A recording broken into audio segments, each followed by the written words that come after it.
Secret of the Mimic, the most well-anticipated FNAF game since Ruin has been given a set release date, dropping in, and it's already freaking dropped.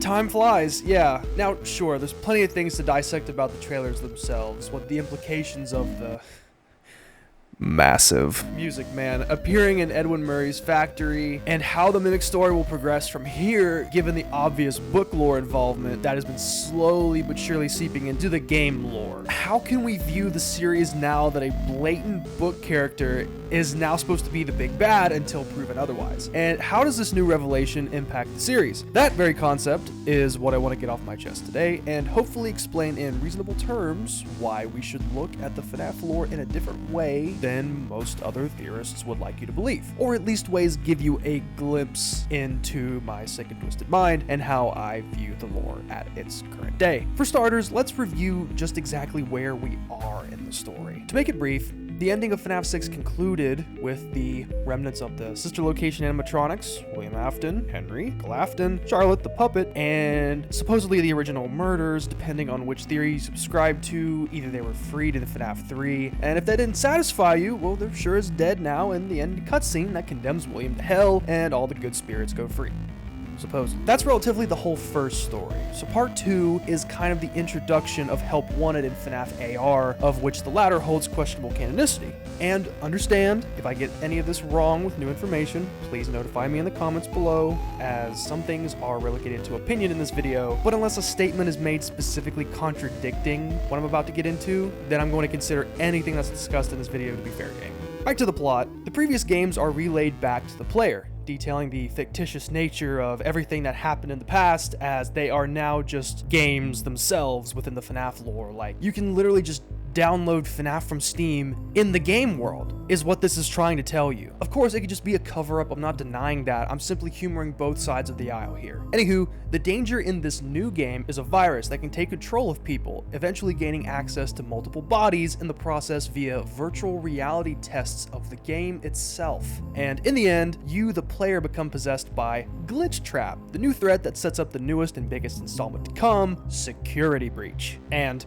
everything is geared towards trying to find out if the new Night Guard Vanessa is actually a good person or not, whether the Glitchtrap virus will be destroyed, and how it even came to be in the first place. Well, we kind of got Ruin to fill in those gaps for us, cause Security Breach just felt like this deep, long breath, waiting eagerly to finally exhale and get the satisfaction of actually breathing again, only to just hold your breath for another 30 minutes before Ruin provided us with all the answers that we needed.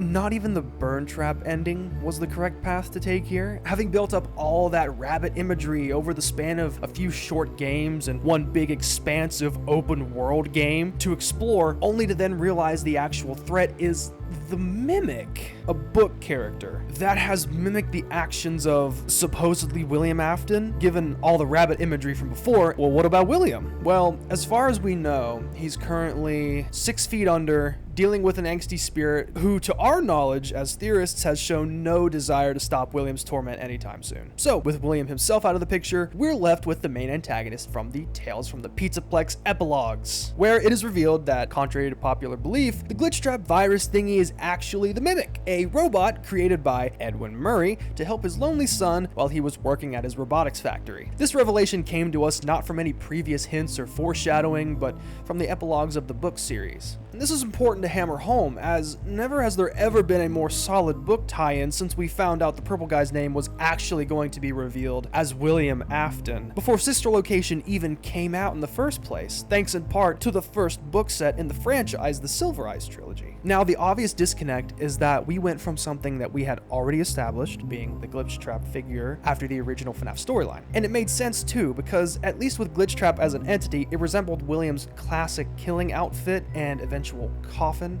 that he became affixed to, not by choice. Whereas the Mimic is just straight up never foreshadowed, never thought to exist in the games at all, at least until he shows up, and is only a big deal in the book series. So for Steelwool to make this thing the newest threat to the story, and let alone center an entire game around him, is pretty telling as to what's going on here, at least to me. Let me actually demonstrate how I would personally go about this current situation and what this means for the franchise, because people seem headstrong in solidifying facts animatronics that come from the future to explain the past. Like, not as in the game previous, but like using, for instance, Agony to explain the shadow animatronics, as if that was just always the case in the game lore. So to make things nice and neat for all theorists, here's my proposal. So the timelines can be divided hypothetically into 2 sections for the purpose of this video. The first 6 games happen, and Henry's sacrifice actually means something.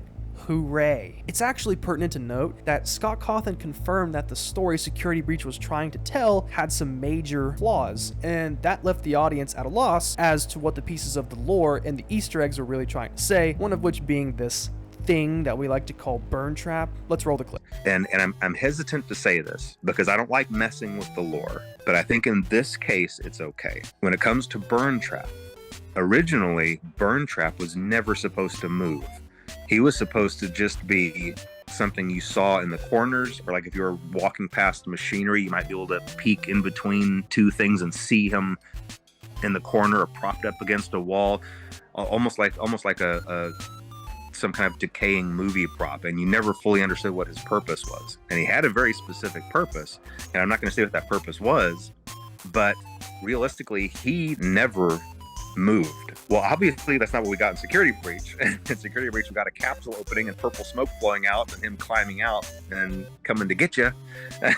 Now, given this revelation, we can assume from this alternate look at Security Breach that Afton is fully gone, excluding if you talk about the Trash Afton and Eleanor combo from the Tales books. Plus, the existence of the Mimic introduction shatters all possibility of that plotline coming to fruition, so let's just move on to part 2. The games actually occurred in the game lore starting in Help Wanted, but, and this is a big but, this game onward takes place in the canon of the books. Ever since the books started to have similar things that related back to the original lore, people theorized under the assumption that this was just all the same. There's no distinction, or maybe this is just how things work and the games never tell us. That excuse can be used for the new timeline, aka Help Wanted Onward, seeing as how it segues rather flawlessly into Help Wanted, and by extension Ruin, where things become more book-oriented with every release, but not to the old lore. Let's take Agony for instance. Agony is never mentioned in the game lore, let alone FNAF 6 and prior to, so it wouldn't make sense to then claim that Agony has anything to do with the OG lore. Remnant,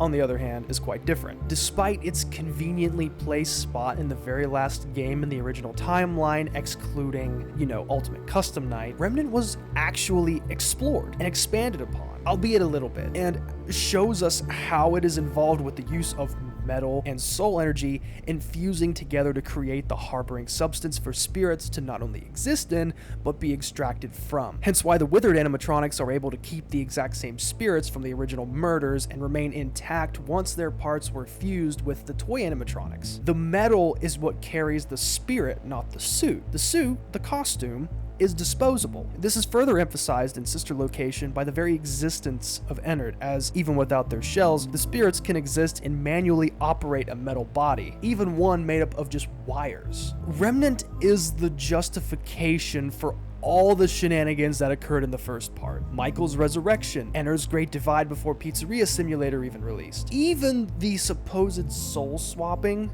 and fractioning of the spirit that some people believe when they say that, based on the book trilogy, the FNAF 1 animatronics were melted down and dispersed all into the Funtime animatronics. Whether you believe that or not, there is clear precedent as to why that theory even exists in the first place, thanks to the existence of Remnant and soul experimentation, etc., etc. Clearly, this concept is evident in the files, gameplay, and dialogue of the original games, therefore, fair play. The Mimic, Edwin, Agony, the references to Eleanor and Fetch in the new Into the Pit game, it's all brand new, and the overlap has never been this strong back when Help Wanted released. Seeing this as a retcon or a reworking of what Scott intended just feels a little forced, I'm not gonna lie, and just does what all FNAF theorists do anyways, is provide more questions that don't need to be asked. And that is my problem. That is my overarching thorn in my side. It feels too forced, like nothing correlates, it's way beyond the material it claims to be associated with, nothing feels concrete. like we're just grasping for straws. Hopefully this roughly explains my gripes with current theorizing, and not necessarily course correct, but details why even if I use the books, I will continue to theorize the way that I do. And hopefully this will in turn help rationalize why things fit neatly into sections rather than this big jumbled mess of lore that is constantly contradicting itself on a seemingly daily basis. With all that said, I can't wait for exactly what I just talked about to be completely thrown out the window once I actually get my hands on Secret of the Mimic.